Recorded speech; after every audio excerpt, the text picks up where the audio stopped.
Hi, this is Joe from the Level Up Your Gym podcast, and today we're going to get into a story. But before I get into the story, make sure you take some time to subscribe and follow the podcast, give it a review if we've been able to help you out.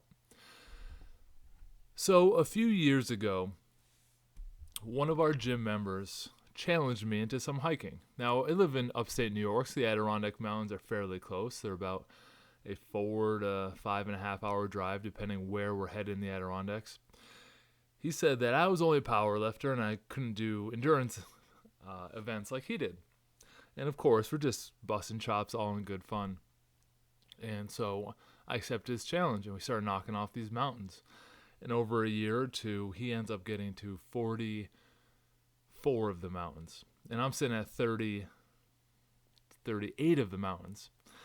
And so, not wanting to lose, I know when he's finishing up. He tells me his day. So, my plan is to go up the day before and hike through the night about nearly 40 miles and complete all my mountains to meet him and surprise him on the last one so we can be there at the same time. So, we head up there, myself, my boys, my wife. My son Henry's into hiking a little bit, and he's 6 or 7 years old at this time. And he wants to do one. So, he does the first one with me. It's called Whiteface in Esther, and we get up to the top of Whiteface, and the wind starts whipping, and it starts raining a little bit, and it's turning really icy because it's in the fall.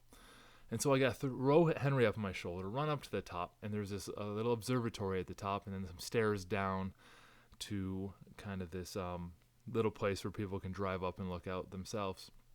Stairs are all closed because they're too icy and it's too dangerous up there, so I have to carry Henry down. We have to get down because we're starting at the top. We end up getting down to that landing, kind of put some extra clothes on him. We get down the mountain. My wife picks him up, takes me over to the next trailhead. So I've already been through quite a bit. I can't recall the mileage I've already got in. And she drops me off the next trailhead, and I go running in because I know I'm a little bit behind schedule now because of the weather. And after about 10 miles, I get to the top of another mountain, Skylight Mountain, hustle up and down that.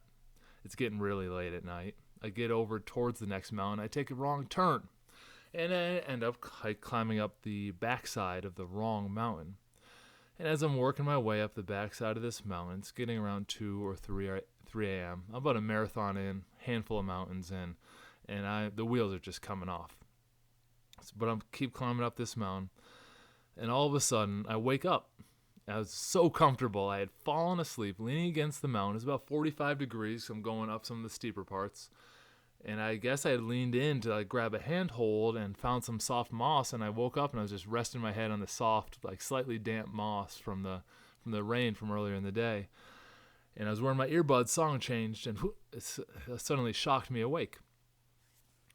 And I was sitting there feeling kind of bad for myself. I probably had another 15 miles to go at least, another 3 mountains at least to go. And I'm sitting there, and I remember this as clear as day, just sitting there thinking, what should I do? And the choices are very clear. I could go forward, keep going to the end. It would be a grind. I could just stay there, get some sleep, or I could go back. Staying there is really not an attractive option. This wasn't a well-worn path. I could have stayed there for days and not seen anyone. The weather was changing. I would have been out of food. My batteries on my headlamp were probably good, but I didn't want to run the risk of it. Running out of water. It had been miles and miles and miles since there was a water spot. And so my real choices were go forward or go backwards. Call it quits. I decided then to sit in the dark by myself to go forward. And I ended up getting out of the mountains pretty grumpy by the end of it, get some food. It was amazing, and then sleep for a day.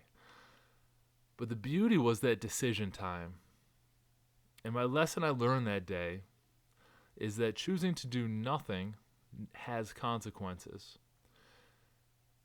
In business, we're able to flip that calendar and check off those days and not really feel the consequence until it's too late, till we get that statement, that mortgage payment, those bills we can't pay. And then we look back and said, I should have decided a long time ago to go forward. I shared the story with a member, same thing with their health, same thing with my personal health. Same thing with your health. If we're just checking off the day saying, you know what, I'm going to start tomorrow, I'm going to start in January, I'm going to start next month, and you start flipping the pages, soon you'll be forced by a doctor, for example, to say, all right, you got to take care of your health. You've gone too far back. And you thought you just simply weren't making a decision. But in not making a decision, you are inherently deciding to do nothing. And unfortunately, in a day-to-day business decision scenario, you're not going to freeze to death in the back of the Adirondack Mountains. And I say unfortunately because that puts some sort of pressure on you, and it puts some time restraints on you, and it really creates the sincere seriousness of these decisions you make on a day-to-day basis.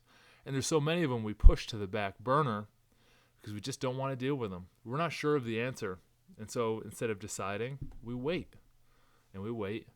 And we wait. And then all of a sudden something bad happens and we say, oh, man, I wish I decided. Or even worse, I didn't see that coming. Even though you did, you're lying to yourself that you could have made a decision to prevent it. You get that call from the attorney, you get a call from collections. For your members, it's getting that daily doctor's visit. For me, it's this podcast. There are some things that I still wait on, even though I had that learning experience where I've had gym owners ask me to do this stuff for them for years, and I just said, no, I'm just going to focus on my own businesses and keep growing them and keep learning and keep experiencing and keep serving my community. And then the pandemic hit. That is the kick in the pants, the back of the mountains experience that I needed to be able to shoot these videos and teach these lessons to the gym owners that requested them, and hopefully they are taking note and sharing and taking action. So my advice for you today, and a little bit of a shorter podcast, is to take your decisions a little more seriously. You need to make them. Not doing something is a decision in itself, and that can really harm your business.